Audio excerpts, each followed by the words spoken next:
ሰላም ጤና ይስጥልኝ የተወደዳችሁና የተከበራችሁ የሰላም ካቶሊክ ቴሌቪዥን ኢትዮጵያ ተመልካቾቻችን እንዴት አላችሁ? ካቶሊክ ወቅታዊ ፕሮግራማችን እነሆ ጀምሯል። በዛሬው ካቶሊክ ወቅታዊ ፕሮግራማችን ሚያዝያ 30 ቀን 2017 ዓ.ም በሲስቲን ቤት ጸሎት የተመረጡት ርዕሰ ሊቃነ ጳጳሳት ሊዮ 14ኛን ተመልክቶ የህይወት ታሪካቸው ምን ይመስላል፣ ጳጳስነት ከተመረጡበት ጊዜ ጀምሮ ደግሞ መንፈሳዊ አገልግሎታቸው ምን ይመስላል፣ እንዲሁም እሳቸው ከተመረጡ በኋላ የተለያዩ የዓለም መንግስታትና መገናኛ ብዙሃን ስለሳቸው ምን አሉ የሚለውን ፕሮግራም ወደ እናንተ ይዘንላችሁ መተናል። እስከ ፕሮግራማችን ፍጻሜ ድረስ አብራችሁን ቆዩ።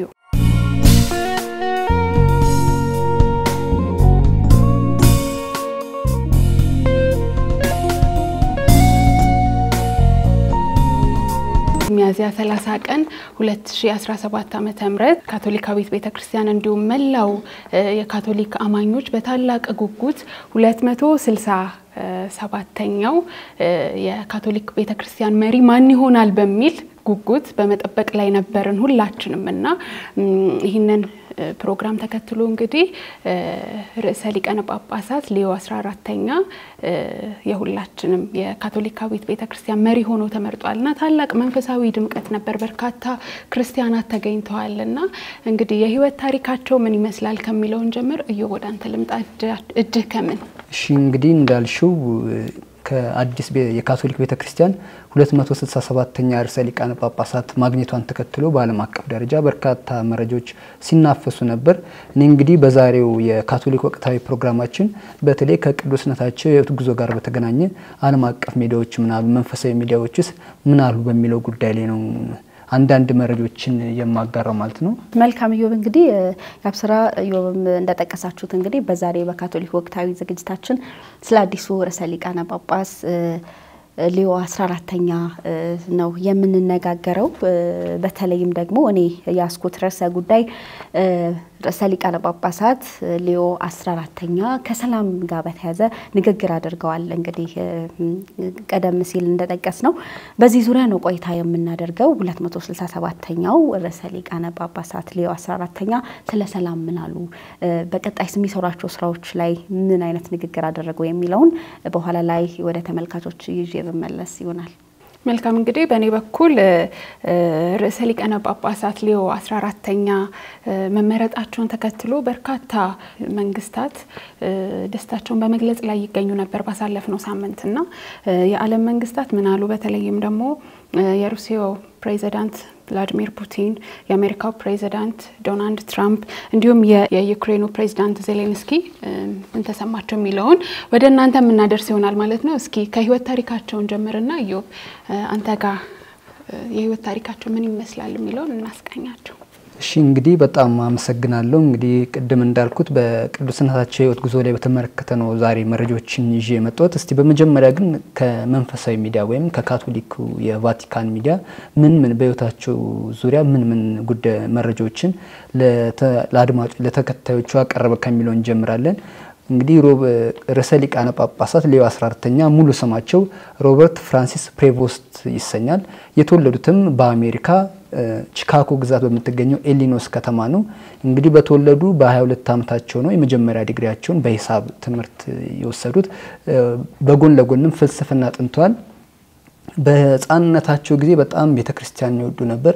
ጓደኞቻቸው ብቻ ሳይሆኑ ቤተክርስቲያን አብሯቸው የሚሄዱ ሰዎች ምን ያህል ለክህነት ፍላጎት እንደነበራቸው በተለያዩ ሚዲያዎች ላይ ቀርበው መስክረውላቸዋል ማለት ነው። ክህነት የመጀመሪያ ክህነታቸውን የተቀበሉት በፈረንጆቹ 1982 ነው። ካህን ከሆኑ ከ31 ዓመት በኋላ እንግዲህ በፈረንጆቹ 2013 የጳጳስነትን ማዕረግ አግኝቷል። የመጀመሪያ ዲግሪያቸውን ከሰሩ በኋላ እግረ መንገዳቸውን ነው በቃ ልክ የመጀመሪያ ዲግሪያቸውን ሲያገኙ የቅዱስ አውግስጢኖስን ገዳም ተቀላቀሉ። በተቀላቀሉበት በአንድ ዓመት ውስጥም እንግዲህ ቃለ መሃላቸውን ፈጽመዋል። ከዛ በዛው እየተማሩ ቀኑና እየተማሩ በነበረበት ጊዜ ነው ምስጢረ ክህነትን የተቀበሉት። ከዛ በኋላ በቅዱስ አውግስጢኖስ ገዳም ውስጥ የበላይ አለቃ እስከመሆን ድረስ አገልግሏል። በርካታ ስራዎችንም ሰርቷል። እንግዲህ ካህን ከሆኑ በኋላ በ2013 ደግሞ በርዕሰ ሊቃነ ጳጳሳት ፍራንቺስኮስ ጵጵስናን ማዕረግ አግኝቷል። ጳጳስም በመጀመሪያው ሆኑበት በፔሩ ሀገር ቺካላዮ ሀገረ ስብከት ነው እንግዲህ ሐዋርያው አስተዳደር ተደርገው የተሰየሙት። እንግዲህ በፔሩም ሀገር በርካታ ዓመታትን የኖሩት እንደውም በጣም እዛ ብዙ ከመኖራቸውና ብዙ ከመስራታቸው የተነሳ ፔሩ ዜግነትን አግኝተዋል። እርሳቸውም እንግዲህ ፔሩን ሲገልጹ ሁለተኛ ሀገሬ እያሉ ነው የሚገልጹት። እንግዲህ በፔሩ በርካታ ዓመታት ከሰሩና በጳጳስነት ካገለገሉ በኋላ በ2019 በድጋሚ በርዕሰ ሊቃነ ጳጳሳት ፍራንቺስኮስ የገዳማት ጉባኤ በ2020 ሀገረ ስብከት በመቀየር በካላው በተመሳሳይ ሀገር በፔሩ በካላው ሀገረ ስብከት ሐዋርያው አስተዳደር ተደርገው ተመርጠዋል። እንግዲህ ከዛሬ 2 ዓመት በፊት ደግሞ ማለትም በፈረንጆቹ 2023 ርዕሰ ሊቃነ ጳጳሳት ፍራንቺስኮስ ብፁዕ ሮበርት ፍራንሲስን ወደ ሮም በመጥራት ወደ ቅዱስ መንበር በመጥራት በላቲን አሜሪካ የጳጳሳት ኮሚሽን ፕሬዝዳንትና የጳጳሳት ተቋም ኃላፊ አድርገው እንዲሰሩ መርጧቸዋል። ከዚህም በተጨማሪ የስብከተ ወንጌል ተቋም አባልም ሆኗል። ባለፈው ዓመት ነው የካርዲናልነት ማዕረግን ያገኙት ማለት ነው። በኦልሞስት ከአንድ ዓመት ጊዜ በላይ በካርዲናልነት አገልግሏልና በዛ ጊዜ ምንድን ያደርጉት ካልን በተለይ ርዕሰ ሊቃነ ጳጳሳት ፍራንቺስኮስ በቅርብ ጊዜያት ባደረጓቸው ሐዋርያዊ ጉብኝቶች ለመሳተፍ እድል አግኝቷል። ከዚህም በተጨማሪ በፈረንጆቹ 2023 እና 2024 የጳጳሳት ሲኖዶስ በሲኖዶሳዊነት በተመለከተ ጉባኤውን አድርጎ ነበር 16ኛ አጠቃላይ ጉባኤውን እና በመጀመሪያውም በሁለተኛውም ጉባኤ ላይ ለመሳተፍ ችሏል። በያዝነው የኢዮቤልዩ ዓመትም እንግዲህ እንደምናውቀው 2025 የኢዮቤልዩ ዓመት ነው። በቤተክርስቲያኑ እንግዲህ የኢዮቤልዩ ዓመት ተብሎ እየተከበረ ይገኛል።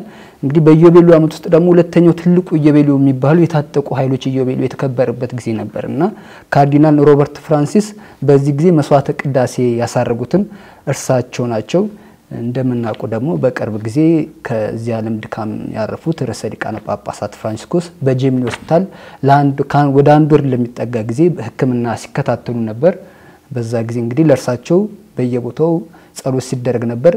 በጄሚኒ በቅዱስ ጴጥሮስ አደባባይም በርካታ ምዕመናን በመሰብሰብ ለእርሳቸው መቁጠሪያ ጸሎት ሲያደርጉ ነበር።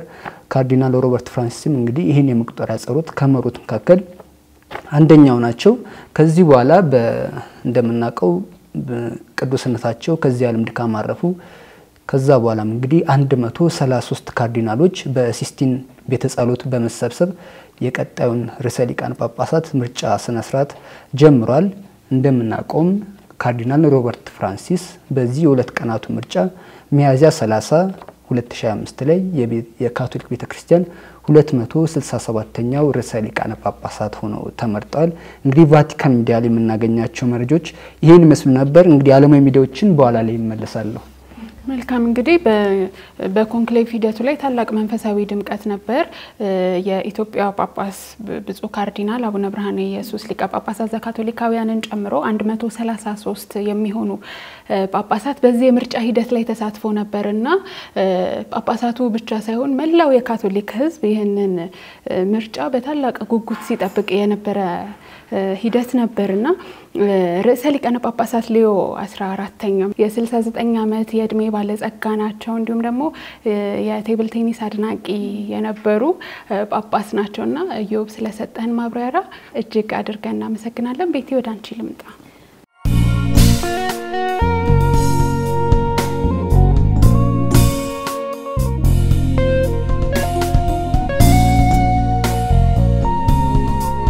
መልካም እንግዲህ ቀደም ሲል እንዳነሳሁት እንግዲህ ሊዮ ርዕሰ ሊቃነ ጳጳሳት ሊዮ 14ኛ ወደ ቅድስት መንበር ሲመጡ ንግግር አድርገዋል።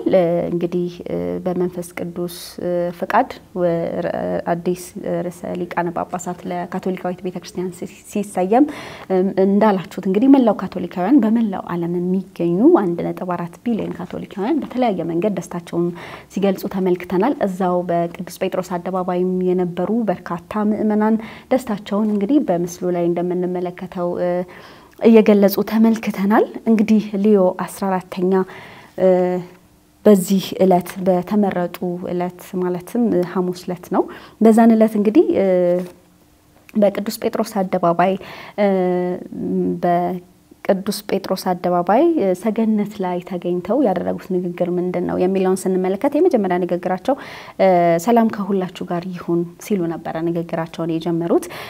ቀጥለውም እንግዲህ የሚያሳየው እንግዲህ የካቶሊክ ቤተክርስቲያን ከዚህ ቀደምም በሰላም ዙሪያ አበክራ የምትሰራ በሰዎች ሰባዊ መብት ላይ እንደዚሁም ደግሞ በሰዎች ልዕልና ላይ ስትሰራ እንደነበረ የሚያመላክት ነው።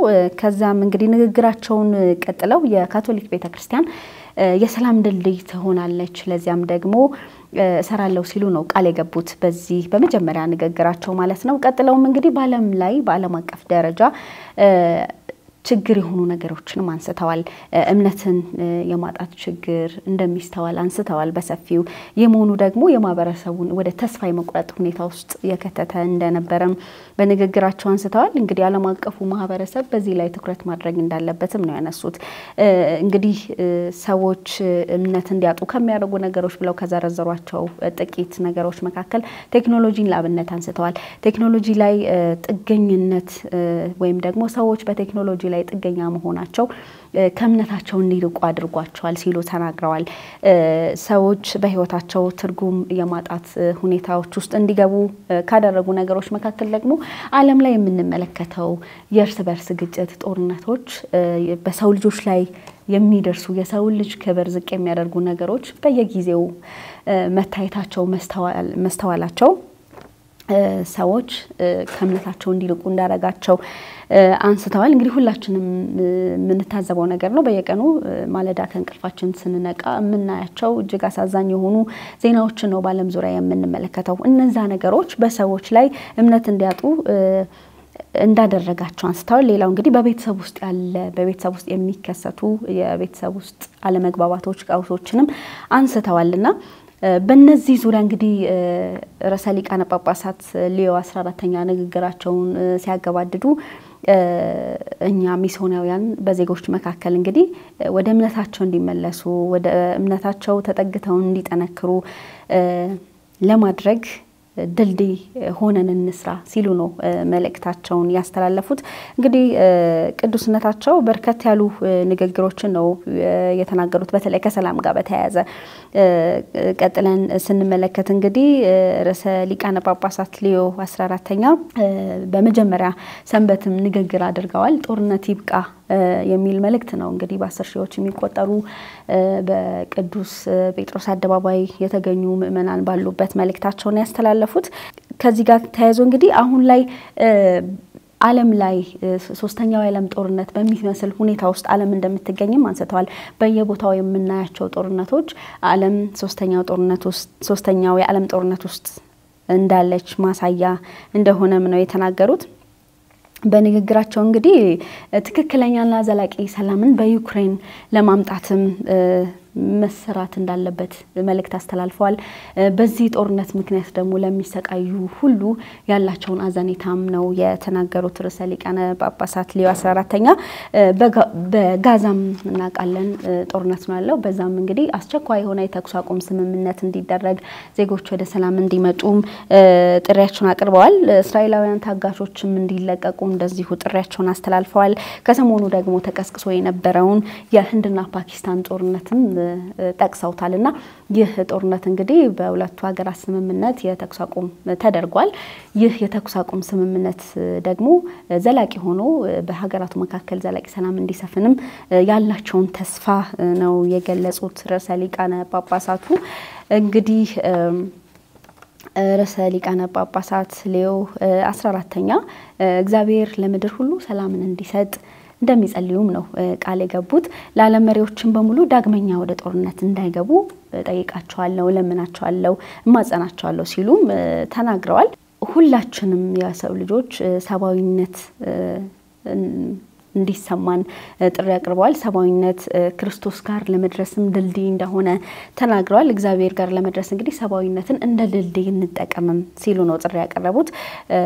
በዚህም የርዕሰ ሊቃነ ጳጳሳት እንግዲህ በርዕሰ ሊቃነ ጳጳሳትነት ጊዜያቸው የካቶሊክ ቤተክርስቲያን የዓለም ሰላም ድልድይ እንድትሆን አበክረው እንደሚሰሩም ጠቅሰዋል። ቅዱስነታቸው እንግዲህ ዓለም አቀፍ ልምድ ያላቸው ናቸው። በተለይ አብዛኛውን ጊዜያቸውን በደቡብ አሜሪካ በሚስዮናዊነት አገልግለዋል። ወደ ሌላኛው ተያያዥ ጉዳያችን ስናመራ እንግዲህ ባለፉት 3 ቀናት በቅድስት መንበር የ2025 የምስራቅ አብያተ ክርስቲያናት ኢዮቤልዩ ተደርጎ ነበር። በዚህ የኢዮቤልዩ መርሃ ግብር ላይ እንግዲህ የምስራቅ አብያተ ክርስቲያናት ተሳታፊ ናቸው። በዚህም ኢትዮጵያ ተሳታፊ ነች፣ ኤርትራ እንደዚሁም ደግሞ ግብጽ ማንሳት እንችላለን፣ የምስራቅ አውሮፓ ሀገራትንም ማንሳት እንችላለን። እነዚህ ሀገራት እንግዲህ ባለፉት 3 ቀናት በቅድስት መንበር ተገኝተው ይህንን የኢዮቤልዩ ንግደት ወይም መርሃ ግብር ሲያደርጉ በማጠናቀቂያው ላይ ርዕሰ ሊቃነ ጳጳሳት ሊዮ 14ኛ ተገኝተው ነበር። እሳቸው እንግዲህ በዚህ መርሃ ግብር ላይ ተገኝተው ንግግር አድርገው ነበር። በንግግራቸው ምን ብለዋል? አሁንም ስለ ሰላም ነው የሰበኩት፣ ስለ ሰላም እንደሚሰሩ ነው የተናገሩት። በንግግራቸው እንግዲህ በዓለም ላይ በጦርነት ውስጥ የሚገኙ ሀገራትን ለማሸማገል እሳቸው ዝግጁ እንደሆኑ ወደ ሰላም መተው በጠረጴዛ ዙሪያ ተነጋግረው በሀገራቱ መካከል ሰላም እንዲሰፍን እንደሚሰሩ ነው የተናገሩት። ከሩሲያ እስከ ዩክሬን፣ ከሊባኖስ እስከ ሶሪያ እንደዚሁም ደግሞ ኢትዮጵያን ጨምሮ ጦርነት ባለባቸው ሀገራት ሁሉ አሸማጋይ ሆነው ስለ ሰላም እንደሚሰብኩ እንደዚሁም ደግሞ በጠረጴዛ ዙሪያ እነዚህ ሀገራት መሪዎች ተገናኝተው በማውራት በዓለም ዙሪያ ሰላም እንዲሰፍን እንደሚሰሩ ነው ቃል የገቡት። እንግዲህ በዚህ የምስራቅ አብያተ ክርስቲያናት የ2025 ኢዮቤልዩ መርሃ ግብር ላይ ከኢትዮጵያ እንግዲህ 4 ሀገረ ስብከቶች ተሳታፊ ናቸው። የአዲስ አበባ ሀገረ ስብከት፣ የምድብር ሀገረ ስብከት፣ የአዲግራት ሀገረ ስብከትና የባህር ዳር ደሴ ሀገረ ስብከቶች ተሳታፊዎች ናቸው። በዚህም እንግዲህ ቅዱስነታቸው ተገኝተው ቡራኬ ሰጥተዋል። አባታዊ ቡራኬያቸውን ሰጥተዋል። ያብስራ ወደ አንቺ ልመልስሽ። መልካም እንግዲህ ሁለታችሁም ቆንጆ ጥሩ ሐሳብን አንስታችኋል። ቤት እንግዲህ እንዳልችሁ ርዕሰ ሊቃነ ጳጳሳት ሊዮ 14ኛ ስለ ሰላም ብዙ ሰብከዋልና እንደውም በካርዲናልነት ዘመናቸው እኛ ክርስቲያኖች ብዙ ብንሆንም ባንዱ ክርስቶስ ግን አንድ ነን በማለት መናገራቸው ይታወሳልና ሰላም እንግዲህ ለሁላችንም የህይወት የኑሮ መሰረት ነው። ሰላም ከሌለ መውጣት መግባት፣ ትምህርት፣ ስራ ምንም አይነት እንቅስቃሴ አይኖርምና ካቶሊካዊት ቤተክርስቲያን ደግሞ የሰላም ድልድይ በመሆን የታወቀች ቤተክርስቲያን ናትና ስለ ሰላም እጅግ በጣም ብዙ ነገሮችን ተናግረዋል። ርዕሰ ሊቃነ ጳጳሳት ፍራንቺስኮስን ጨምሮ ብዙ የካቶሊካዊት ቤተክርስቲያን ጳጳሳትና ካርዲናሎች ስለ ሰላም ብዙ ይላሉና ሰላም ለሁላችንም መሰረት ነው። በእኔ በኩል ርዕሰ ሊቃነ ጳጳሳት ሊዮ 14ኛ የካቶሊካዊት ቤተክርስቲያን መሪ ሆነው መመረጣቸውን ተከትሎ የዓለም መንግስታት ምን አሉ የሚለውን ይዤላችሁ ቀርብ ያለው የሩሲያው ፕሬዝዳንት ቭላዲሚር ፑቲን ርዕሰ ሊቃነ ጳጳሳት ሊዮ 14ኛ መመረጣቸውን ተከትሎ የተሰማቸውን ልባዊ ደስታ ገልጸዋልና ፕሬዝዳንቱ በመልእክታቸው በሩሲያና በቫቲካን መካከል የነበረው ገንቢ ውይይትና ትብብር አንድ የሚያደርጉ ክርስቲያናዊ እሴቶችን መሰረት እንደሚቀጥሉ እርግጠኛ ነኝ በማለት መናገራቸው ይታወሳል። እንግዲህ የቫቲካንና የሩሲያ የእርስ በርስ ግንኙነትን ስንመለከት ታሪክና ሃይማኖትን በአንድ በኩል የሚያካትት ነው ብዬ አስባለሁ። የሁለቱ ሀገራት ደግሞ የጋራ እሴቶች በዓለም አቀፍ የሰላምና የሰብአዊ ጉዳዮች ላይ የሚኖራቸውን ግንኙነት እጅግ ያጠናክራል ብዬ አስባለሁ። ፕሬዝዳንቱ ርዕሰ ሊቃነ ጳጳሳት ሊዮ 14ኛ የተሰጣቸውን ታላቅ የቤተ ክርስቲያን አደራና ተልእኮ እንደሚወጡ ተስፋ አደርጋለሁ፣ ስኬታማ ጊዜያትንም እመኝልዎታለሁ በማለት መልካም ምኞታቸውን ገልጸዋል።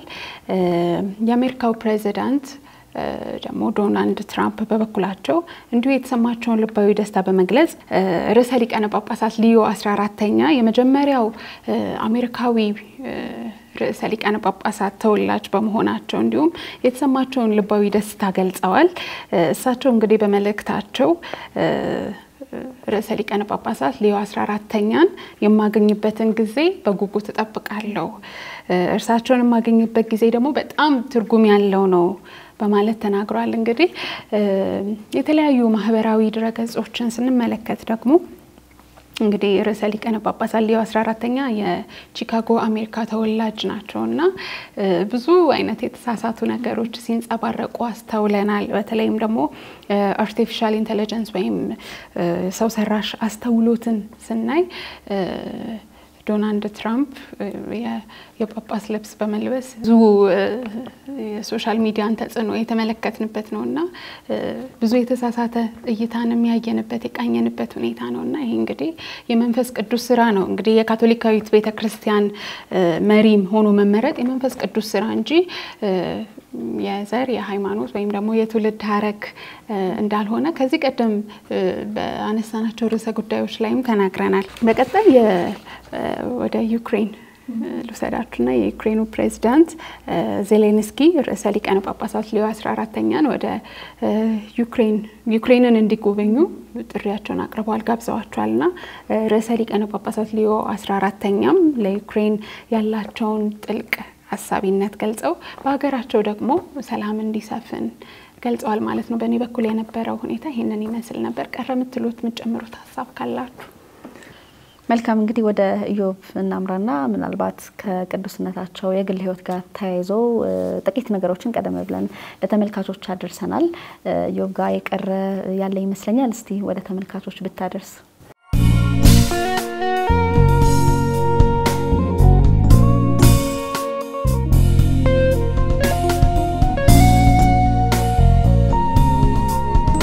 እንግዲህ ያው ቅድም እንደተናገርኩት በተለይ ከቫቲካን ሚዲያ ጋር በተገናኘ የህይወታቸው ጉዞ ምን ይመስል ነበር የሚለውን ለማየት ለማሳየት ሞክሬያለሁ። ከዚህ በመቀጠል እስቲ ዓለም አቀፍ ሚዲያዎች ደግሞ በተለይ ሶስትን የመረጥኳቸው የቢቢሲ፣ የአልጀዚራና ሲቢኤስ ኒውስ ከርሳቸው ጋር በተገናኘ ምን አይነት ዘገባዎችን ሰሩ የሚለውን እስቲ ምን አይነት ዘገባዎችን ሰሩ የሚለውን እናያለን። እንግዲህ በመጀመሪያ እስኪ ወደ ቢቢሲ እንሂድ። ቢቢሲ እንግዲህ ያው ቅድም ከተናገርኳቸው ከቅዱስነታቸው ህይወት ታሪክ በተጨማሪ አንዳንድ ተጨማሪ መረጃዎችንም ሲያጋራ ነበር። ከነዛ መካከል በጣም ትኩረትን የሳበው አንድ መረጃ አለ። እርሱም ምንድነው? እንግዲህ ያው እንደምናውቀው ያው የቤተክርስቲያኗ መሪ ርዕሰ ሊቃነ ጳጳስ ሌዮ 14ኛ ናቸው። እንግዲህ ይሄ ማለት ነው ከነርሱ በፊት 13 ሌዮ በመባል የተሰየሙ የቤተክርስቲያኗ መንፈሳዊ መሪዎች ነበሩና ቢቢሲ የመጀመሪያውና 13ኛው ወይም የመጨረሻው ካሁኑ ርዕሰ ሊቃነ ጳጳሳት በፊት የነበሩት ርዕሰ ሊቃነ ጳጳስ በምን ይታወቃሉ የሚለው ነገር ነበር ያስነበበው። የመጀመሪያው ሌዮ የሚባሉት እንግዲህ በፈረንጆቹ 461 የቤተክርስቲያኗ መንፈሳዊ መሪ ነበሩ ናቸው። እንግዲህ እነሱ ሌዮ ዘ ግሬት ወይም ሌዮ ታላቁ ይባላሉ። ሌዮ የመጀመሪያው ይባላሉ። እርሳቸው በምንድነው የሚታወሱት? በጊዜው የሮማ ስርወ መንግስት ወሮ የነበረው ወይም ሊወር የደረሰው የሃኑ አቲላ የሚባል ወራሪ ነበረ። የሮማ መንግስትን ከሚፈታተኑ ወራሪዎች መካከል አንዱ ነውና በጣም ተጠግቶ ሮማን ሊያጠፋ ነበር። በጊዜው ሮማ የካቶሊክ ቤተክርስቲያን መቀመጫ ነች። አሁንም ደግሞ እንደምናውቀው በሮማ ውስጥ በሚገኙ የቫቲካን ነው የምትቀመጠውና ሌዮ ዘ ግሬት የሚባሉት ወይም ሌዮ ታላቁ ይሄን ወራሪ በመሄድ አናግረው እንዲመለስና ከተማዋን እንዳትጠፋ ማድረግ በታሪክ ይታወሳሉ። ከተማዋን ታድጓል ተብሎ የሚታወሱ ርዕሰ ሊቃነ ጳጳሳት ናቸው። አሁን ደግሞ ሌላኛው ወይም የመጨረሻውን ሌዮ ስናያቸው ወይም ሌዮ ርዕሰ ሊቃነ ጳጳሳት ሌዮ 13ኛን ደግሞ ስናንሳ በጣም የሚታወቁበት ነገር በተለይ ከሰራተኞች ጋር በተገናኘ ነው።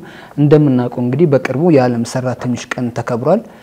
እንግዲህ እርሳቸውን በዛ ጊዜ ምንድነው ስለ ሰራተኞች መብት በጣም ነበር የቆሙት፣ በጣም ነበር የታገሉት። ኢንሲክሊካ ወይም ሰነድም ጽፏል በዚህ ጉዳይና በሰራተኞች መብት ጉዳይ ላይ በጣም ስማቸው የሚነሳ ሌዮ 13ኛ በዚህ ጉዳይ ስማቸው በጣም የሚነሳ ናቸው።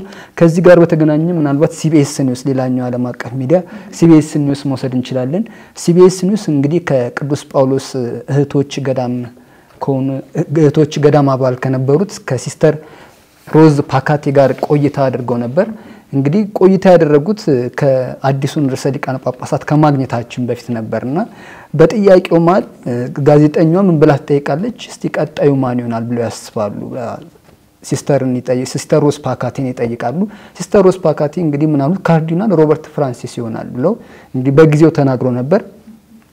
ሚያዚያ 30 እንግዲህ እንደምናውቀው አዲስ ርዕሰ ሊቃነ ጳጳሳት ካገኘን በኋላ ይቺው ጋዜጠኛ ተመልሳ ሄዳ እንዴት ነው ምን ተሰማችሁ? እኔ አላውቅም ነበር ይሆናሉ ብዬ አላቅም ብቻ በቃ ተጠየቁኝ ተናገርኩኝ እንጂ እንደሚሆኑ ምንም እንዴት እንደተናገርኩ ማላውቅም ነበር አልተና እርሳቸው በወቅቱም ደግሞ ከዚህ ከቢሲ አሁን ካነሳት በተለይ ከሰራተኞች ጋር የሚገናኝ ተናግሮ ነበር እንግዲህ ምንድነው ያሉት ሲስተር ሮዝ ፓካቲ እንግዲህ እርሳቸውም እንደ ሌዮ 13ኛ በማህበራዊ ፍትህ ላይ ይሰራሉ ብዬ ተስፋ አደርጋለሁ ነው ያሉት እንግዲህ ቢቢሲ ከዘገባቸው ሌሎች ጉዳዮች ደግሞ የምናገኘው ምንድነው በተለይ ከርሰሊቃን ከቀርሞ የካቶሊክ ቤተክርስቲያን ርሰሊቃን ጳጳሳት ፍራንሲስኮስ ጋር በተገናኘ የእርሳቸውን ስራ ያስቀጥላሉ የሚል ነገር ነበር የተነሳው ወይስ ይቃረናሉ የሚል ነገር አለ እዚህ ጋር ምናልባት ግልጽ ማድረግ ያለብን ነገር አንዱ ርሰሊቃን ጳጳሳት የሚያደርገው ከሌላው ጋር ሊቃረን አይችልም ሁለቱም በመንፈስ ቅዱስ ኃይል ነው የሚሰሩት ምንድነው ምናልባት ልዩነት የሚኖረው አሰራራቸው ላይ ልዩነት ሊኖር ይችላል ሐሳባቸው ግን ተመሳሳይ ነው ምክንያቱም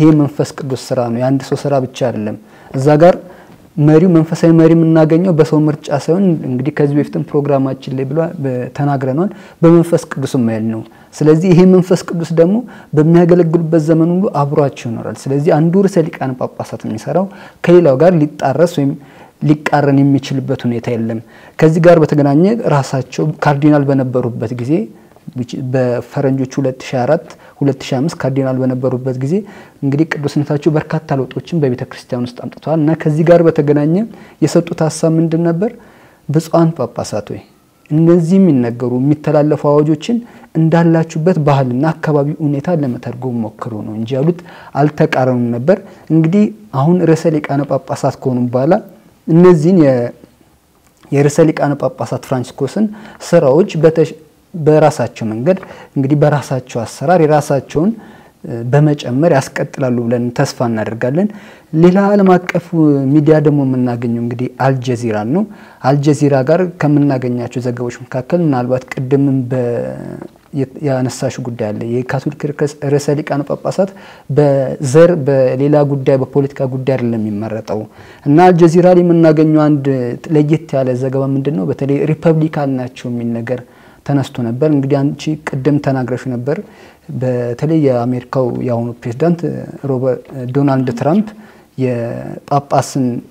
የጳጳስን ልብስ ለብሰው የሚያሳይ አርቲፊሻል እንትን አጋርቶ ነበር በዚህ ቤተክርስቲያኗ በጣም አዝና ነበር የአሜሪካ ጳጳሳትም እንግዲህ ተናግረዋቸው ነበር በጊዜው እንግዲህ ከዚህ ጋር ተገናኘ ካርዲናል ሮበርት ፍራንሲስ በጊዜው ጳጳስ በነበሩበት ወቅትም እንደዚህ ተመስግበው ነበር የሪፐብሊካን ደጋፊ ናቸው እየተባለ ይወራ ነበር ግን አልጀዚራ ላይ የምናገኘው መረጃ ምንድነው የሚለው መመስገባቸው እንዳለው ነው ግን ምንም አይነት እንቅስቃሴ እንዳልደረጉ እንደምናቆም አብዛኛው ጊዜያቸውን ያሳለፉት የት ነው ፔሩ ነው እንደውም የፔሩ ዜግነት ሁሉ ተሰጥቷቸው አገሪቷን ሁለተኛ ሀገር እያሉ የሚጠሩ ናቸው እና ከዚህ ጋር ተገናኘ ምናልባት ግልጽ መሆን ያለበት እርሳቸው ከፖለቲካ ጋር ምንም አይነት ግንኙነት ያልነበራቸው እንደሆነ ነው ተመስግበው እንደነበር ቢዘገብም ግን ምንም አይነት እንቅስቃሴ እንዳላደረጉ ነው ራሱ ዘገባው የሚያመለክተን እንግዲህ ከዚህ በተጨማሪ በአልጀዚራ ላይ የምናገኘው ዘገባዎች ምንድነው ስለ ቅዱስነታቸው ቤተሰብ ነው እንግዲህ አባታቸው ማን ነበር እናታቸው በተለይ ስለ እናታቸው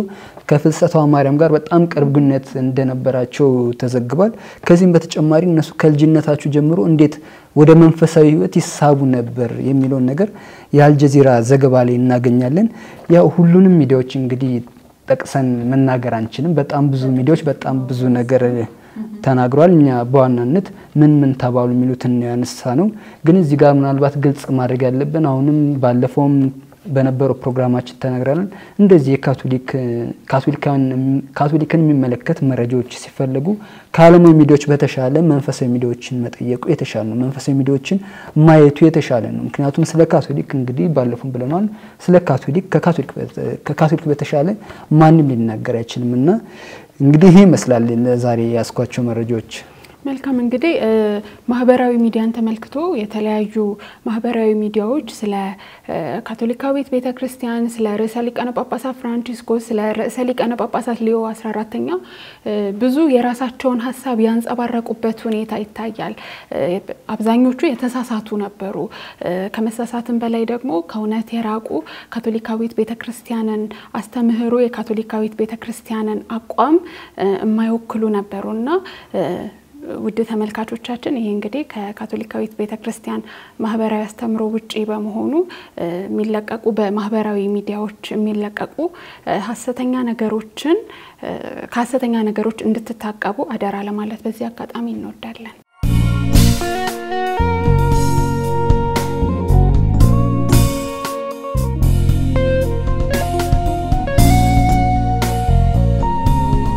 ክቡራትና ክቡራን የሰላም ካቶሊክ ቴሌቪዥን ኢትዮጵያ ተመልካቾቻችን ካቶሊክ ወቅታዊ ፕሮግራማችን የተመለከታችሁትን ይመስል ነበር። እንግዲህ በአሁኑ በካቶሊክ ወቅታዊ ፕሮግራማችን ባልደረባችን ኢዮብ ትሬዛ የርዕሰ ሊቃነ ጳጳሳት ሊዮ 14ኛ የህይወት ታሪክ ምን ይመስል ነበር፣ ባልደረባችን ቤተልሔም ኪዳኔ ደግሞ ርዕሰ ሊቃነ ጳጳሳት ሆነው ከተመረጡ በኋላ መንፈሳዊ አገልግሎታቸው እንዴት ነበር፣ እንዲሁም እኔ በያስኩት ርዕሰ ጉዳይ የዓለም መንግስታት ስለ ርዕሰ ሊቃነ ጳጳሳት ሊዮ 14ኛ ምን አሉ ሚሊዮን እኔ አብስራ ጥበቡ አዘጋጅቼ አቅርቤላችኋለሁ። ባልደረቦቼና ከመላው የስቱዲዮ ባለሙያዎች ጋር አብራችሁን ስለቆያችሁ እጅግ አድርገን እናመሰግናለን። መልካም ጊዜ